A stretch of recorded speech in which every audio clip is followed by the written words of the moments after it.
Nagsanay ng husto mamaya, naisip ng bida na bukod sa pagsasanay sa mahika, kakailanganin nila ang ilang kagamitan kung maaari.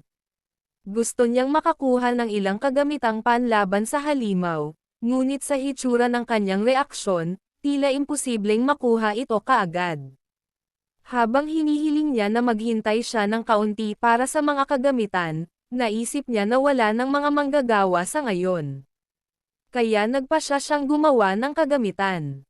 Hindi man niya nagawa noon, sigurado siyang kaya niya. Tumingin siya sa mga drawer at inisip kung may magagamit ba siya. Pero may nakita siyang murang singsing. Dahil nasa maayos na itong kalagayan, naisip niya na baka mahalaga ito. Akala niya ay magagamit ito, ngunit iniisip niya kung saan siya dapat mamili. Tapos nagring yung phone niya. Tumatawag si Maizu Haruka. Sinagot niya ang tawag at tinanong kung ano ang problema. Natahimik siya. Sinabi niya sa kanya na siya lang ang karapat-dapat na maging kapitan nila, at tinanong siya nito kung hinihikayat siya nito. Adan. Sinabi niya na iyon ang kanyang intensyon.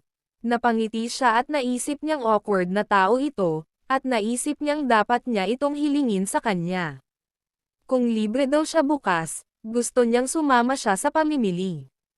Sinabi niya sa kanya na hindi niya alam kung saan siya dapat bumili ng mga accessories, at tinanong siya nito kung pupunta rin sina Yuka at Ryuji. Ngunit sinabi niya na hindi, dahil naisip niya na hindi na kailangang pumunta sa isang malaking grupo. Tinanong niya kung ano ang iniisip niya habang nagdedesisyon pa siya. Pumayag siyang sumama sa kanya sa palengke, at sinabi niya na siya ang tagapagligtas at tinanong kung saan sila dapat pumunta muna. Sinabi niya sa kanya na dapat silang pumunta sa Harajuku. Kaya sinabi niyang magkikita sila sa istasyon bukas ng tanghali. Natapos ang tawag, at naisip niya na sa pamamagitan nito, mabibili niya ang mga singsing para sa lahat ng miyembro. Kaya't nagpasya siyang simulan ang paggawa ng anti-monster equipment gamit ang singsing na nakita niya kanina. Ginawa niya ang singsing at naisip na gagana ito ngayon. Samantala, sa kanyang bahay, tinawag siya ni Yuka para sa hapunan, ngunit hindi siya sumasagot at inisip kung siya ay natutulog. Ngunit hindi iyon katulad niya, kaya humingi siya ng pahintulot na pumasok, magdagdag, at buksan ang pinto. Natigilan siya nang makita siyang pumipili ng kanyang damit, at tumingin sa kanya ang kanyang kapatid at tinanong kung ano ang problema.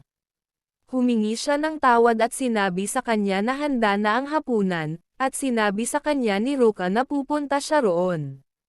Natigilan si Yuka, dahil ito ang unang pagkakataon na nakita niya ang kanyang kapatid na tuwang-tuwa, at iniisip niya kung may kasama siya sa labas at kung ito ay maaaring si Kusanagi Minato.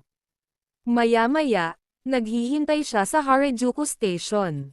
Si Yuka ay nagtatago sa likod ng dingding at naisip niyang kailangan niyang itago ang kanyang mahika upang hindi siya mapansin nito.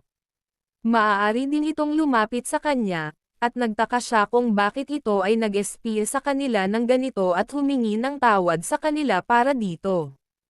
Pagkatapos ay dumating si Ruka, at lahat ay nakatingin sa kanya. Tinanong niya ito kung pinaghintay niya ito, ngunit sinabi niya na kara-rating lang niya roon, at ang mga batang lalaki na nakatitig sa kanya ay pinuri ang kanyang kagandahan at naiinggit sa kanya, na iniisip na maaaring ito ang kanyang kasintahan. Laking gulat niya nang isipin na nagde-date sila at iniisip kung ano ang nangyayari. Tinanong siya ni Ruka kung ano ang hinahanap niya, at sinabi niyang gusto niyang bilhin ang mga singsing. Tinanong niya siya kung ito ang regalo, at sinabi niya na ito ay ganoon, ngunit kailangan niya ng ilang singsing. Nagulat siya at tinanong kung mayroon siyang ilang mga kasosyo, at sinabi niya oo. Pinandilatan siya nito at sinabing hindi polygamous ang Japan, ngunit alam na niya ang tungkol dito, at iminungkahi niya na kung bibili siya ng maramihan, kung gayon ang mga mura ay pinakamahusay. Dahil alam niya ang tamang lugar, iniwan niya ito para sa kanya. Hinanap nila ang mga singsing habang tinitiktikan niya ang mga ito, at sinabi ni Ruka na nakakagulat na mahirap makahanap ng matibay, mura, at hindi masyadong magarbong. Sabi ng bida, kahit nakakita sila ng magandang singsing, parang may kulang. Tiningnan nila ang singsing at napagtantong medyo mahal ito, at nagtaka si Yuka kung ano ang kanilang pinag-uusapan. Nang magkalapit sila sa isa't isa, dumating ang babaeng nagbebenta at tinanong kung ano ang kanilang hinahanap. Kung naghahanap daw siya ng regalo para sa kanyang girlfriend, baka bigyan siya ng magandang deal, pero sinabi niya rito na hindi niya ito girlfriend. Nilinaw ni Ruka ang hindi pagkakaunawaan sa harap niya. Nagulat ang tindera at humingi ng paumanhin sa kanyang pagkakamali. Tumakbo siya palayo at sinabi sa kanila na huwag mag-atubiling tumingin sa paligid, at natuwa siya. Makalipas ang ilang oras, nasa restaurant na sila, at siya ay pagod sa lahat ng paglalakad. Lalo na sa ganitong lugar na masikip. Mahirap para sa kanila na mahanap ang kanyang hinahanap, at naisip niyang dapat niyang isaalang-alang ang kanyang pamantayan. Nakatingin siya sa kape at sinabing hindi siya magaling magpahayag ng pagmamahal, nakilala siya nito, kung paano ang kanyang pagkatao, at naiintindihan siya nito. Hindi raw siya nakakasalamuhan ng maayos sa kanyang kapatid dahil nagdulot ito ng kanyang pagkabalisa. Kaya sinabi niya sa kanya na sumama siya sa pamimili at nagpas siyang umalis. Pero hindi raw ito totoo, dahil tiningnan niya ang lokasyon ng tindahan tulad ng dati at pagkatapos ay nag-isip ng mabuti kung alin ang pipiliin. Kahit na siya mismo ang namimili, sineryoso niya ito, na para bang trip niya. Kaya gusto niyang malaman nito na malaking tulong ito sa kanya, at tuwang-tuwa itong tumingin sa kanya. Akala ni Yuka ay hindi pa niya nakitang ganoon ang mukha ng kapatid. Nagtaka si Aden kung ano ang ginagawa niya doon, kaya tumalikod siya para bumalik sa bahay. Natutuwa siyang makahanap ng isang disenteng singsing, ngunit nabigla siya nang bumili siya ng 5 sa mga ito. Sinabi sa kanya na kailangan niya ng isa para sa bawat miyembro, at kontento na siya. Sinabi niya sa kanya na matutuwa silang makatanggap ng reg-along pinili niya para sa kanila. Nag-iisip, sinabi nito sa kanya na para iyon sa kagamitan ng unit, at syempre matutuwa sila. At napagtanto niya kung para kanino siya bumibili ng mga ito at nagpasalamat sa kanya, dahil marami siyang natulungan. Ngunit sinabi niya sa kanya na huwag banggitin ito, dahil sapat na para sa kanya ang pagiging matulungin. Sinabi niya na dapat niyang bayaran siya kahit papaano, ngunit tumanggi siya, sinabi na hindi na kailangan para dito. Inilabas niya ang singsing at sinabi sa kanya na ibigay ang kanyang kamay sa kanya habang nagtataka siya kung ano ang kanyang ginagawa, at isinuot niya ang singsing sa kanyang daliri. Kinindatan siya nito at sinabing ito ang unang espesyal na singsing na ginawa niya. Kaya sinabihan niya itong alagaan itong mabuti. Pagkatapos ay mabilis siyang lumingon, at habang pinipigilan siya nito, umalis siya. Nais niyang ipaliwanag sa kanya ang tungkol sa kagamitang panlaban sa halimaw ngunit nagpa siya na gawin ito sa ibang pagkakataon. Pagkalayo ng kaunti sa kanya, tiningnan niya ang singsing, nilapit sa kanya, at dinurog. Kinabukasan sa training ground, inanunsyo niya na mamimigay siya ng mga kagamitan.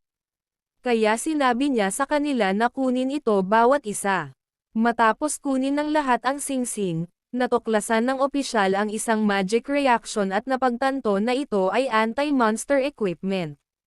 Sinabi niya sa kanila na tama sila, dahil ang mga kagamitang panlaban sa halimaw ay puno ng mahika ng hangin, kaya kung bibigyan nila sila ng kapangyarihan ng mahika, magagamit nila ito hanggang sa antas ng isa. Ang Wind Magic Officer, si Shidao, ay nagulat at tinanong siya kung saan niya nakuha ito, at sinabi niya sa kanya na siya ang gumawa ng mga ito. Inakala ng opisyal na halos wala na ngayon ang mga manggagawang may kakayahang lumikha ng mga kagamitang panlaban sa halimaw, ngunit napakadali niyang nilikha ang mga ito. Kaya sinabi niya sa kanya na hindi siya tumitigil sa paghanga sa kanya. Napatingin si Iwika sa kanya at nagtaka, paano ang singsing niya? At nakita niya ang isang singsing sa kanyang kamay na hindi pa niya nakitang isinusuot noon at nagtaka kung ito ay mula sa kanyang. Nagulat siya at inisip ang nangyari pagkaalis niya. Sinabi sa kanila ng bida na kulang sila sa mabilis na transportasyon dahil hindi sila laging umaasa sa mga sasakyan at hindi sapat ang bilis. Naisip ng opisyal na si Aiden na totoo na lagi silang nahuhuli dahil dito. Sinabi sa kanila ni Kusanagi na gamit ang anti-monster equipment na ito, kahit sino ay maaaring gumamit ng wind magic spell Ariel, na makabuluhang bawasan ang kanilang oras sa paglalakbay. Sinabi niya sa kanila na huwag kalimutan na ito ang pangunahing spell at ang mahiwagang kapangyarihan nito ay mababa at hindi para sa pag-atake, at iminungkahi niya na sila mismo ang sumubok nito. Sinubukan ito ng opisyal ngunit hindi mapanatili ang balanse. Sinabi sa kanila ng bida na ang Ariel ay nagsasangkot ng paglipad at pagpabilis, kaya dapat silang magsimula sa pamamagitan ng pag-visualize sa kanilang sarili na tumatalon. Kaya naman ni Yuka, pinahahalagahan niya ito, at sinabi niya na nagsasanay siya sa pagmamanipula ng mahika, kaya wala ito para sa kanya. Tumingin ito sa kanya at pagkatapos ay tumalikod mula sa pagkakasala sa pag-espiya sa kanila habang iniisip niya kung ano ang mali sa kanya. May gusto daw itong itanong sa kanya at tinanong kung pamilyar ba siya kay IKEA at pamilyar kay Ikigami Manoto. At sinabi niya, syempre, na siya ang taong labis niyang hinangaan. Tinanong niya ito kung gaano siya kalakas, at sinabi niya sa kanya na ang kanyang magic power level ay halos 1,000,000 at maaari siyang gumamit ng malawak na hanay ng mga spell. At namatay siya sa pakikipaglaban sa demonyong Diyos sa panahon ng malaking kalamidad. Tinanong niya siya kung ano ang nangyari sa mga salamangkero pagkatapos ng kanyang kamatayan, at sinabi niya na walang natira sa kanila. Malaki ang naiambag ng kanilang mga ninuno sa revival, at malaki rin ang papel ng Maezuha family. Sinabi niya na walang data o dokumentasyon tungkol sa magic na naiwan sa oras na iyon, kaya nagsimula silang bumuo ng mga pag-aaral ng magic mula sa simula muli. Naalala ng bida na medyo mataas ang rate ng pagkamatay ng mga salamangkero ngunit naisip na dapat ay maraming mga libro ang natitira habang iniimbak niya ang mga ito sa iba't ibang lugar bilang paghahanda sa hinaharap. Ngunit ang kaalaman sa modernong mahika ay kakaunti at puno ng mga pagkakamali, at ang antas ng kapangyarihan ng mahika ng mga salamangkero ay masyadong mababa. Iniisip ko kung nagkataon lang ba ang lahat ng ito o kung may ibang tao na sinadya. Tinanong niya siya kung ayos lang siya, at sinabi niyang oo, ayos lang siya. Ngunit sinabi niya sa kanya na sabihin sa kanya kung may mali, dahil maaaring hindi siya gaanong maaasahan. Pero sinabi niya sa kanya na sapat na ang kanyang nararamdaman at nagpasalamat siya dahil malaking tulong ito para sa kanya. Naisip niya na baka hindi nito ipagkalat ang mga sinabi nito sa kanya, ngunit mayroon ding usapin ng Black Mage. Kaya, kung isasaalang-alang ang posibilidad na masangkot siya, napagpasyahan niyang huwag na lang itong banggitin. Kung alam niyang siya ang hinahangaan niyang Akakami Manoto, baka himatayan siya. At naisip niya na hindi nito masasabi sa kanya dahil hindi siya mapagkakatiwalaan. Ngunit kung lalakas siya, baka pagkatiwalaan siya nito, kaya gusto niyang patuloy na gawin ang kanyang makakaya.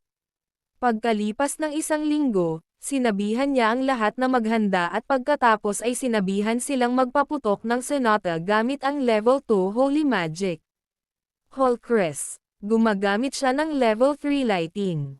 Magic Lighting, Kalapastanganan. Gumagamit si Rujay ng level 4 Earth Magic Stone Rain, at ang magkapatid na Maezuha ay gumagamit ng level 4 na Water Magic Waterfall. Natutuwa siya na habang dumarami ang mahika ng lahat, maaaring gumamit si Tsunade ng offensive magic, dahil hindi man lang siya nakapag-spell ng kahit isang spell noon. Ngunit ang higit na nakakaintriga sa kanya ay ang magkapatid na Maezuha, dahil ang kanilang compatibility ay outstanding. Dahil sila ay magkapatid, parehong lumikha ng isang lukab ng pagkakapantay-pantay. Salamat po sa panonood.